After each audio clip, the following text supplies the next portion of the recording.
Imagine a hero. Now, I want you to imagine that hero welcoming a desperately exhausted refugee right into her home, offering him a warm blanket and a glass of milk to just soothe him to sleep. Right, sounds like a beautiful picture of hospitality. Exactly. But then, the moment his eyes close, she picks up a hammer and a tent peg, and she drives that iron spike directly through his skull, literally pinning his head to the dirt floor. Yeah. It is just a profoundly jarring image.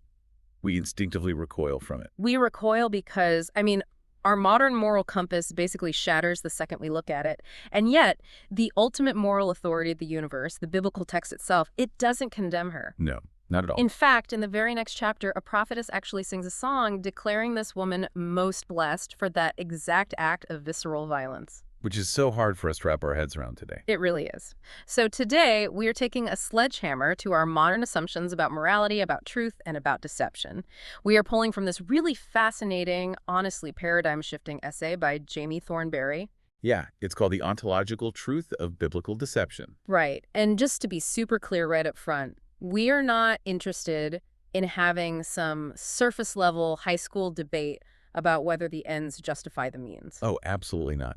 Thornberry's project operates on a completely different philosophical plane.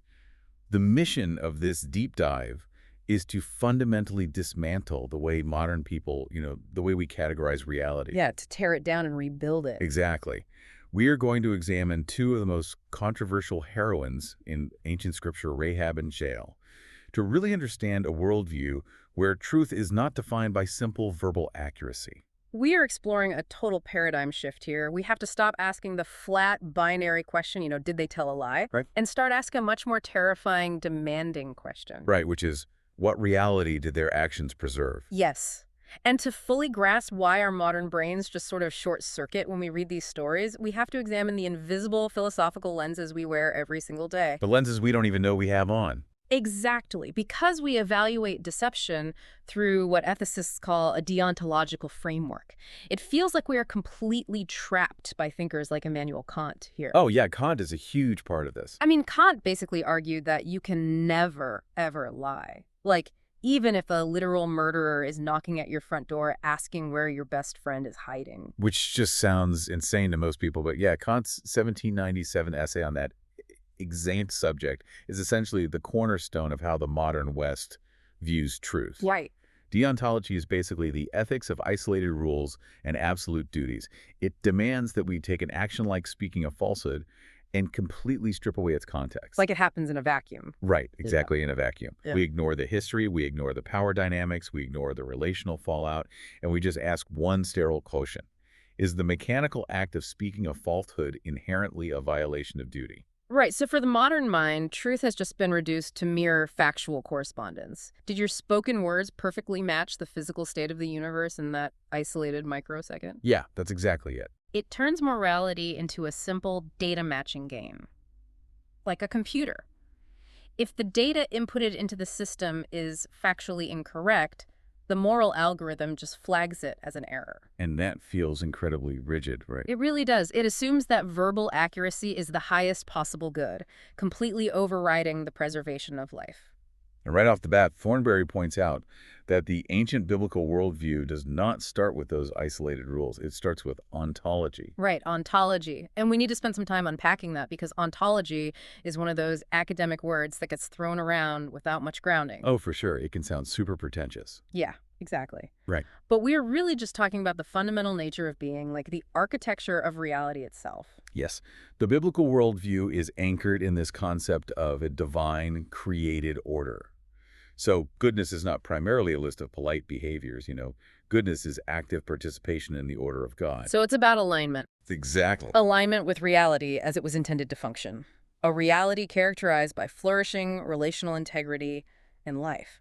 And to understand this, we have to look at how classical thinkers like Augustine of Hippo and Thomas Aquinas defined the opposite of that order. We have to look at how they defined evil. Right. Because I remember reading Augustine's work, The Enchiridion, I think, where he argues that evil actually has no positive substance. Right. Like it is not an independent force or a physical entity you can isolate in a laboratory. Yeah, that concept is known as the privation theory of evil. The privation theory. Right. Think about the rust on a vintage car. The rust does not exist independently, right? You can't just have a bucket of pure rust without the metal. Oh, that's a great way to put it. Yeah, it is a chemical corruption of the steel. Or think of a cavity in a tooth. A cavity isn't a positive biological addition to your mouth. God, I wish it wasn't. Right. But no, it is the absence, the privation of healthy enamel. In this classical framework, evil is always a parasite on the good. It is the destruction or corruption of the right ontological order. Which means you cannot have evil without a pre-existing good for it to feed on. So if we apply this ontological lens to human actions, it completely changes the diagnostic criteria. It changes everything. You can no longer evaluate a sentence just by checking its factual accuracy. A statement can be 100% factually accurate, yet perfectly engineered to serve the purposes of destruction, corruption, and death. Yes. And alternatively, a statement can actively conceal information, yet serve to preserve life and uphold the divine architecture of reality. And that's the crux of the whole argument right there. You know, I think about the ethics of emergency medicine here. Modern morality acts like a basic true or false code, but the biblical view operates more like a trauma surgeon performing triage. Oh, I like that. Expand on that. Well, if you isolate the act of taking a scalpel and slicing someone's chest open, it looks like an act of horrific violence, right? It's assault. But the surgeon is cutting the skin to extract a bullet or to stop internal hemorrhaging, right? To preserve the life of the patient. We don't call the surgeon a violent criminal because we intuitively understand the higher ontological reality they are serving. Exactly. The surgeon's action is justified by its ultimate purpose, which is the preservation of life. And Thornberry argues that the biblical text evaluates the actions of people like Rahab and Jael through that exact same trauma triage lens. So it's not looking at the scalpel, it's looking at the saved life. Exactly. The text does not care whether they broke a post-Enlightenment rule of verbal correspondence. It cares whether they were acting as surgeons, interrupting the machinery of death to preserve the order of life. Man, that is so powerful. Let's actually test that theory by looking at the historical narrative, because I want you, the listener, to see this abstract philosophy actually in motion. Yeah, let's get into the stories. So our first case study takes us to the ancient city of Jericho in the book of Joshua, chapter 2. And the socio-political landscape here is super crucial. Very much so. Jericho is a heavily fortified Canaanite city-state. Historically and textually, it represents a society deeply entrenched in practices that are actively rebelling against God's order. So Israel is preparing to enter this land, and Joshua sends 2 intelligence gatherers, spies, basically to assess the defenses. And spies infiltrate the city, and they seek cover at the house of Rahab. Now, she is identified as a prostitute living in a house built directly into the city wall. Which says a lot about her status. Exactly. Her social location is deeply significant. She is marginalized, living on the literal and figurative edge of her society. Yet she is incredibly perceptive about the shifting geopolitical realities around her. Right. She knows what's coming. She does. But then, the king of Jericho's intelligence network discovers the Israelite presence, and he dispatches his guards to Rahab's door, demanding she surrender the men. And these guards, they represent the ultimate authority of that society.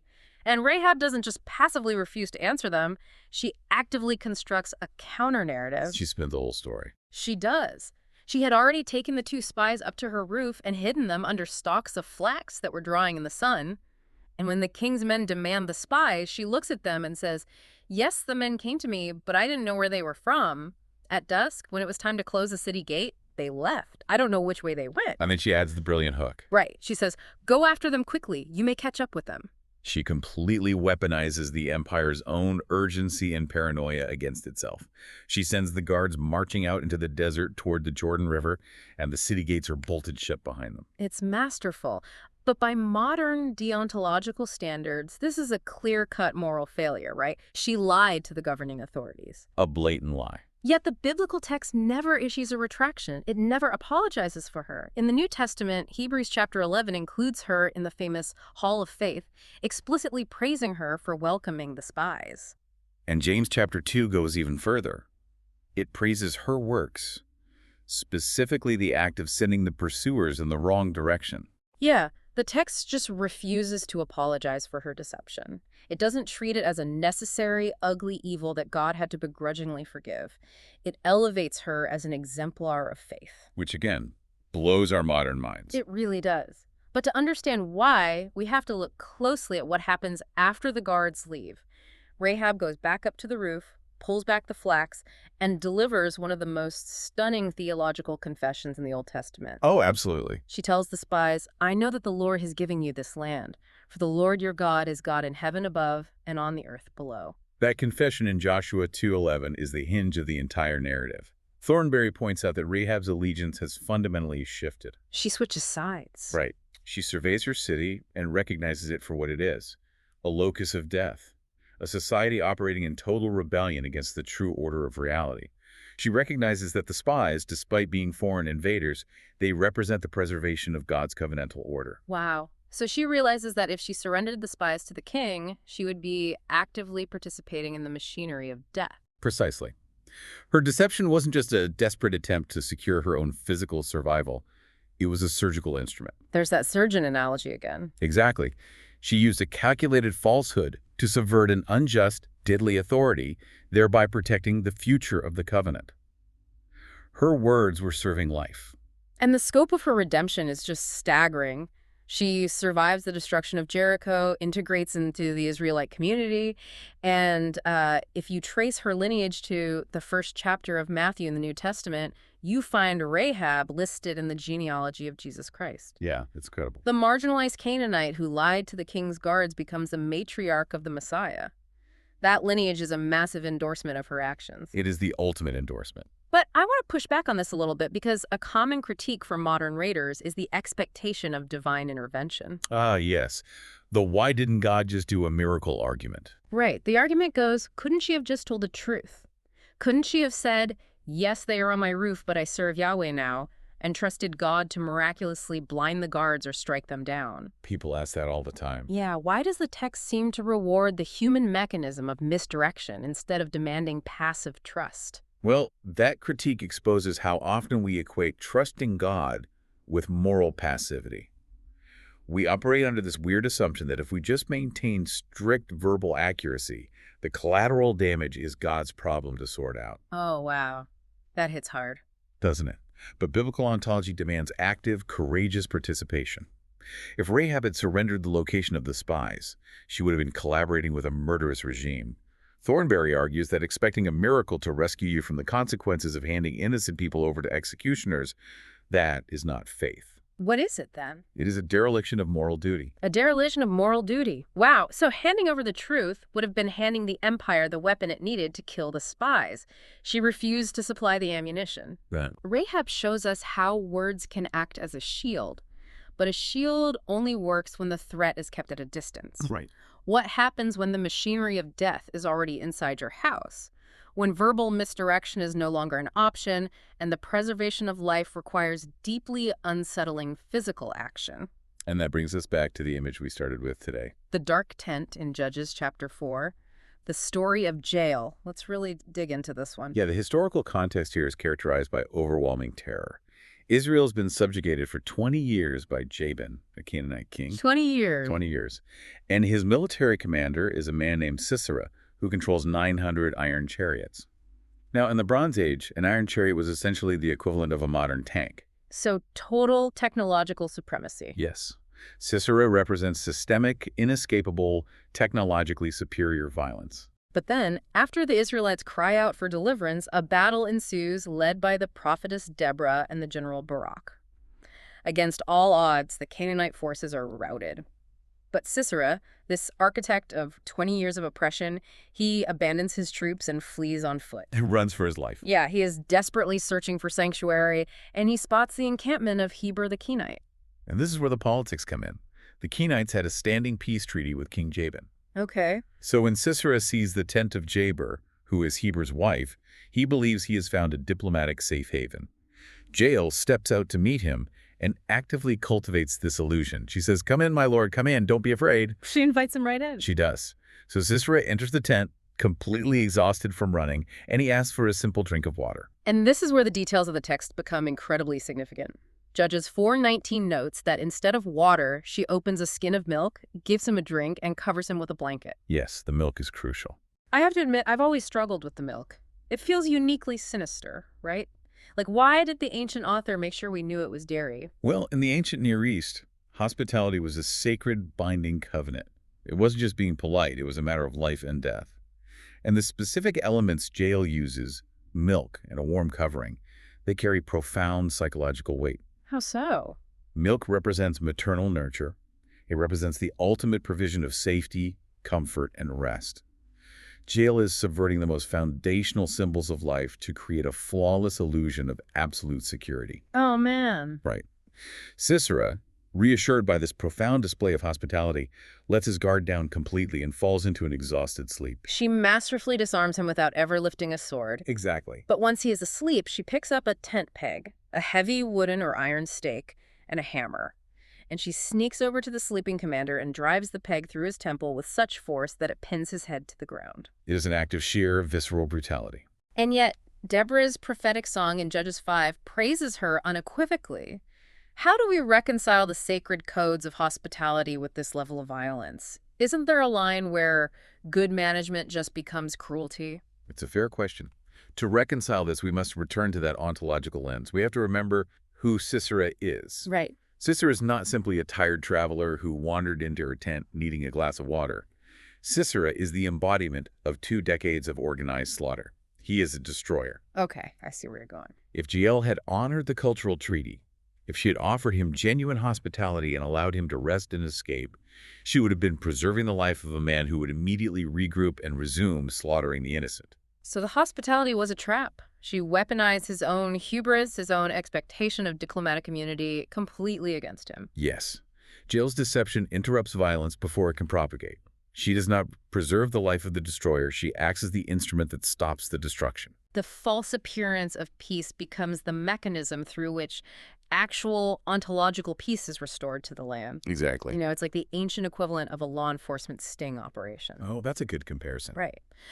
When authorities create a counterfeit safe house to lure in a human trafficker, they are using deep deception. They are pretending to offer safety to a predator. But when the trap closes, society doesn't condemn the police as immoral liars. No, we don't. We recognize that the deception was the only way to surgically remove a monster from the streets. Jael isn't destroying peace in that tent. She is destroying the destroyer of peace. Exactly. And if we synthesize Rahab and Jael, we see a unified theology of action. We evaluate them through 2 distinct lenses: their alignment with the divine order and their preservation of life. So for Rahab aligned with the divine order by recognizing Yahweh's sovereignty, and she protected the spies to secure the future of the Promised Land.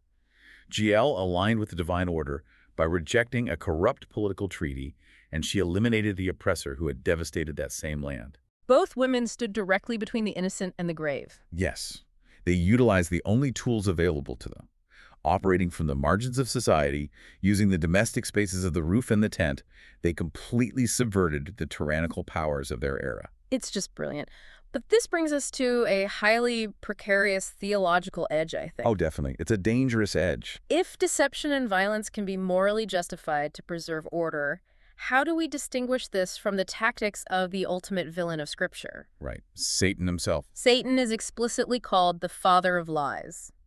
If both Rahab and Satan utilize deception, where is the ontological line between holy concealment and demonic manipulation? This is honestly the most critical juncture of Thornberry's analysis. Yeah. Because if we fail to establish this boundary, we slide into complete moral relativism. Right, where anyone can justify lying by simply claiming they had a good reason. Exactly, and that's chaos. Yeah. The distinction lies in understanding what Thornberry calls the anti-creation agenda.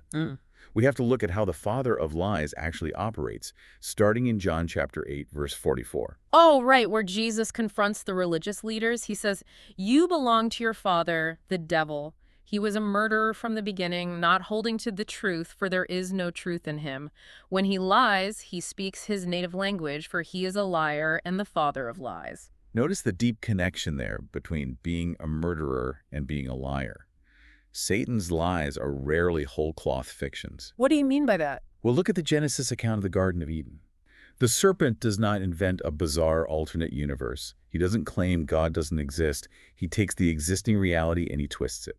Ah, I see. He uses partial truths. He asks, did God really say you must not eat from any tree in the garden? And then he offers this toxic reinterpretation. You will not certainly die. Your eyes will be opened, and you will be like God. The terrifying part is that there was a kernel of factual accuracy in the serpent's statement. I mean, their eyes were opened after they ate the fruit. Exactly. But the teleology, the ultimate aim of his speech was to fracture humanity's relationship with the Creator. It was engineered to introduce death into the system. Yes, Satan's speech is anti-creation. He rebels against the ontological order of God. The lie is ontological before it is ever linguistic. He weaponizes information to tear reality apart. Oh. And this highlights a crucial biblical distinction that modern deontology has just entirely erased: the profound difference between concealment and betrayal. Let's drill down into that difference. How does the biblical framework separate a deceptive concealment from a destructive betrayal? Betrayal fractures the covenant. It always serves the purposes of privation. Okay, give me an example. The ultimate example is Judas Iscariot. Judas utilizes a symbol of love and intimate friendship, a kiss to identify Jesus to the armed guards in the Garden of Gethsemane. Judas deceives the onlookers, but his deception is fundamentally an act of betrayal. He is handing over the author of life to the forces of death. Exactly. His action destroys order. Just as the serpent betrayed humanity's trust to orchestrate their exile from Eden, Yes. concealment, on the other hand, operates to preserve the covenant. And if we look across the biblical narrative, we see that Rahab and Jael are not isolated anomalies, are they? Not at all. There is a long continuum of major figures who practice strategic concealment without receiving a shred of divine condemnation. Right. The Hebrew Midwives in the book of Exodus are a perfect parallel here. The Pharaoh of Egypt issues a genocidal decree. Every newborn Hebrew male must be slaughtered. Horrific. And the midwives, Shiphrah and Puah, they fear God and refuse the order.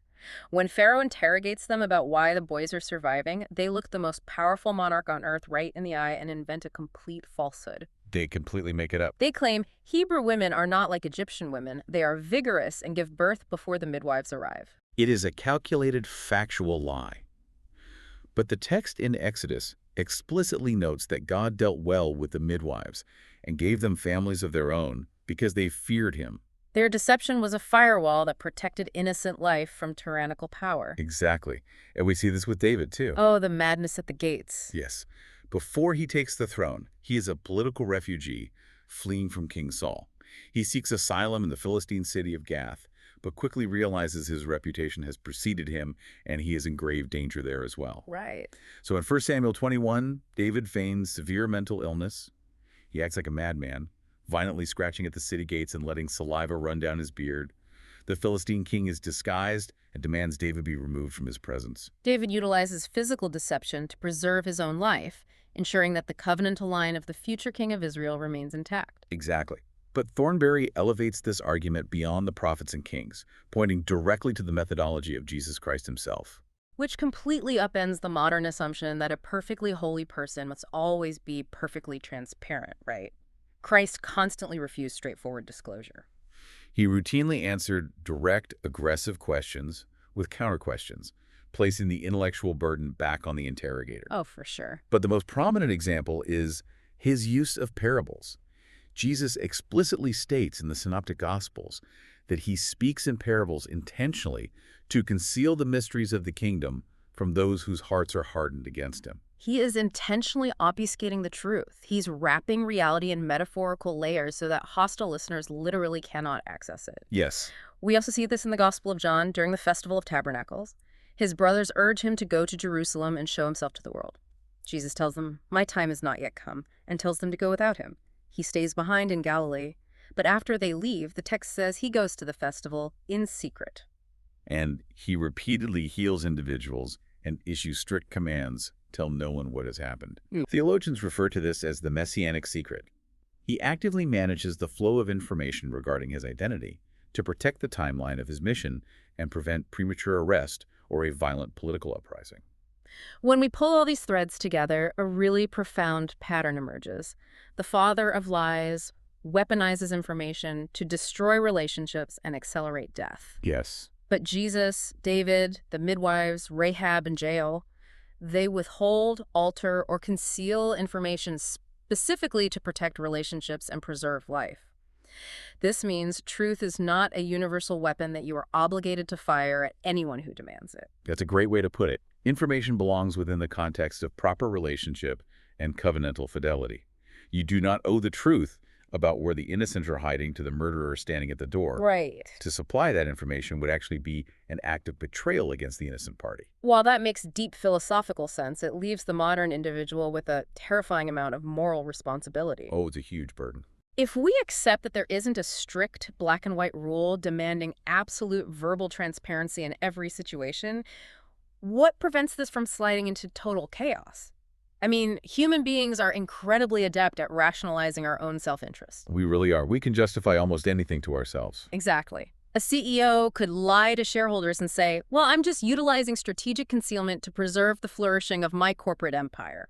And that is the inherent danger of removing these narratives from their ontological foundation. Thornberry is adamant that the biblical text is not constructing a loophole for utilitarian calculus. So it's not just a get-out-of-jail-free card? Definitely not. This is not permission to lie for personal advancement or to avoid accountability. To bridge the massive gap between strategic deception and true moral integrity, we have to resurrect an ancient virtue that has been almost entirely discarded by modern ethics. And that virtue is prudence. Prudence, exactly. The Greek philosophical term is phronesis. Aristotle wrote about it extensively, and Aquinas integrated it into Christian theology. But we need to clarify what prudence actually means, because in modern English, calling someone prudent usually just means they are timid, cautious, or afraid of taking risks. Yeah, we've really watered the word down. In classical ethics, prudence is the chief of the cardinal virtues. It is not timidity. It is the spiritual and intellectual discernment required to apply universal moral principles to highly specific, messy, dangerous, real-world situations. It's wisdom in action. Exactly. It is the wisdom to navigate a profoundly broken world without participating in its brokenness. So how does prudence function as a bridge in these high-stakes scenarios? Prudence is the faculty that recognizes when rigidly applying a lower rule, such as strict verbal precision, would result in the catastrophic violation of a higher ontological good, such as preserving an innocent life. Okay, that makes sense. Thornberry redefines truth here, moving away from factual correspondence and defining it instead as faithfulness to reality. Faithfulness to reality. I love that. The essay cites a brilliant reflection from an ancient Christian writer on this exact tension. Oh, the quote about good management. Yes. The author writes, "If the evil of deception is absolute and it is never right to make use of it, I am prepared to pay any penalty you please. But if the thing is not always harmful, but becomes good or bad according to the intention of those who practice it, you must desist from complaining of deceit. For a well-timed deception, undertaken with an upright intention, ought not to be called deceit, but rather a kind of good management." A kind of good management. It is a striking phrase, isn't it? It really is. It suggests that reality is something we are tasked with stewarding. We are managing reality so that life wins out over death. Right. And this isn't a loophole to cheat on your taxes because you think the government spends money poorly. Let's ground this in the 21st century for everyone listening. We aren't hiding ancient spies under stalks of flax on our roofs anymore, but the demand for prudence hasn't vanished. No, it's just taken new forms. Think about an undercover journalist or a whistleblower who creates a fake alias, a completely deceptive identity, to infiltrate a corrupt pharmaceutical corporation or a human trafficking syndicate. They are lying every single day about their name, their background, and their intentions. But the teleology of their deception is entirely aligned with the divine order. They are utilizing falsehood to expose darkness, dismantle systemic abuse, and rescue the exploited. Exactly. Or look at the historical reality of World War II. Think of the families across occupied Europe who built hidden rooms to shelter Jewish refugees from the Nazi regime. Such a powerful example. When the Gestapo knocked on the door and asked, "Are you hiding anyone in this house?" the families who looked the officers in the eye and said no were speaking a calculated, direct falsehood. Yes, they were lying. But the families who told the factual truth would have been complicit in genocide. Prudence is the virtue that bridges that gap. It is the moral discernment that recognizes that the Gestapo has completely forfeited their right to accurate information because they intend to use that information to commit murder.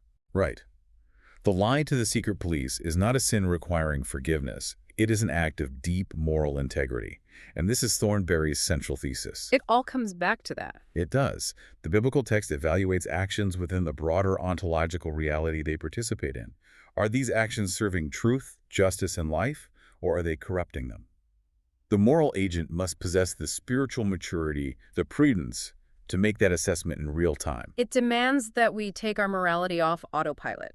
We can't just consult a true or false flowchart. We have to actively read the room of human history. Yes, exactly. And to help us navigate that immense responsibility, Thornberry's essay concludes with a beautiful synthesizing framework.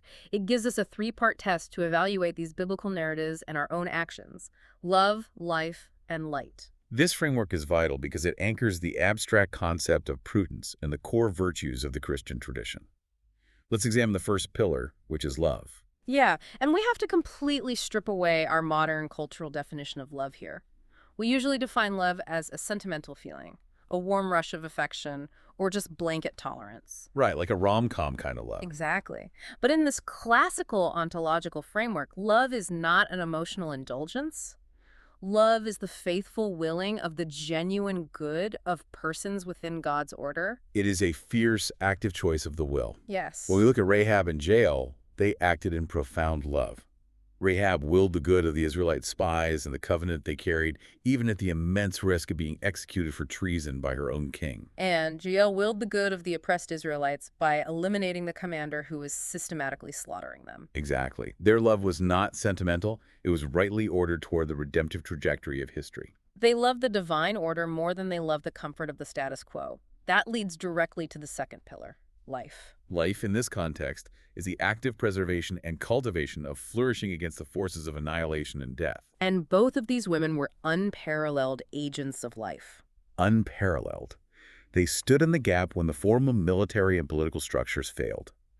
Rahab protected the reconnaissance team that would secure the land, ensuring Israel's survival. Jael struck down the oppressor, allowing peace to literally return to the land for decades. Their actions were pro-life in the most absolute ontological sense imaginable. They chose the flourishing of the many over the survival of the destructive few. Which brings us to the third pillar, and this is perhaps the most nuanced concept to grasp: light. Light. Tell us about light. Light reveals reality truthfully.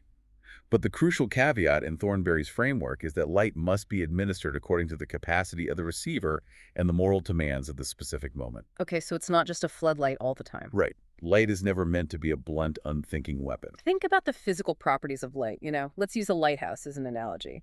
The entire purpose of a lighthouse is to shine a massive beam through the darkness and the fog to guide a ship to a safe harbor. It preserves life by revealing the reality of the jagged rocks. Exactly. That is light serving its proper ontological function. But if you take a high-powered laser, which is made of the exact same physical substance, light, and you shine it directly into the eyes of a pilot trying to land a commercial airplane, You blind them. you blind them. You cause a catastrophic crash. You cause death. It is the exact same substance, but administered without wisdom, without prudence, the light becomes an instrument of destruction. That captures the dynamic perfectly. Truth, acting as light, is designed to guide, heal, and reveal God's order. But if you deliver the truth to an entity that is entirely intent on using it for evil, like handing the coordinates of the spies to the Canaanite guards or giving the names of the refugees to the Gestapo, you are shining the laser directly into the pilot's eyes. You are weaponizing light to serve darkness. Yes. Rahab and Jael possess the prudence to know exactly when to ignite the beacon and when to throw a blanket over the lantern. As Thornberry eloquently puts it, they refused to cast the pearls of their true allegiance before the swine of tyrannical oppression. They protected the light of the covenant by shielding it in the shadows of deception until the victory was secure. And that shielding is only necessary because we are operating in a fractured, fallen world where the powers of death actively hunt the agents of life. Right. In a theoretically perfect, unfallen universe, verbal accuracy and ontological truth would always perfectly align. There would be no need for concealment because there would be no predators. But we don't live in that universe. No, we don't. In the violent trenches of human history where tyranny and oppression are real, prudence occasionally requires us to hide the light in order to keep it from being permanently extinguished. Man, we have covered an immense amount of philosophical and textual ground today. This framework just completely reshapes how we view the Bible, and more importantly, how we view our own daily participation in reality. We have moved far beyond the brittle, legalistic view of truth that dominates modern discourse. We started by looking at the Enlightenment's obsession with checking a box. Did they speak a factual error, yes or no? But by adopting the ancient ontological lens, we saw that the true battle line is drawn between order and privation, between flourishing and destruction. Right. We analyzed Rahab, realizing she didn't hide the spies out of cowardice, but out of a profound theological allegiance to Yahweh, securing her place in the genealogy of the Messiah. And we confronted the shocking brutality of Jael, recognizing that her use of maternal symbols, the milk and the rest, was a calculated subversion of a man who embodied 20 years of systemic slaughter. She was not a murderer. She was the surgical interruption of a murderer. Exactly. We contrasted the holy concealment of these heroines, and even of Jesus himself, with the demonic manipulation of the father of lies. Satan twists facts to generate death. The heroes of Scripture conceal facts to protect life. And finally, we saw how the ancient virtue of prudence, anchored by love, life, and light, serves as the critical bridge that allows us to navigate impossible ethical dilemmas with deep moral integrity. Rahab and Jael were not sinners who received a divine pass. They were heroines who protected the very conditions under which truth, justice, and life could endure. Their narratives remind us that moral discernment cannot be reduced to an unthinking adherence to isolated rules. Morality requires active, courageous, and sometimes dangerous participation in the world. As we conclude this deep dive, I want to leave you with a final, provocative thought to wrestle with. If you're listening to this, you know we live in a digital age that is absolutely obsessed with raw data. Oh, completely obsessed. We demand total transparency from everyone at all times. The defining cultural mantra of our era is speak your truth at all costs, let the chips fall where they may, and never filter your reality. It's everywhere. But what if true honesty isn't just about blurting out whatever factual data happens to be in your head at any given moment? What if that brittle, mechanical version of truth is actually inadequate for the complex, broken world we live in? That's the real question. What if the highest form of truth requires something much harder than just reciting facts? What if it requires the courage to look at the people around you, to analyze the power dynamics of the situation you are in, and ask, are my words currently building up the architecture of reality, or are they tearing it down? Right. Are you wielding truth as a blunt weapon, shining a laser into people's eyes just to prove you are honest? Or are you wielding truth as an instrument of redemption, guided by prudence, to cultivate love, protect life, and shed light only where it will heal? The next time you evaluate your own moral compass, don't just look for a simple true or false reading. Look deeply at the reality you are participating in. Because, as Rahab and Jael proved thousands of years ago, sometimes the most profound truth is found in the shadows, waiting for the exact right moment to save the world.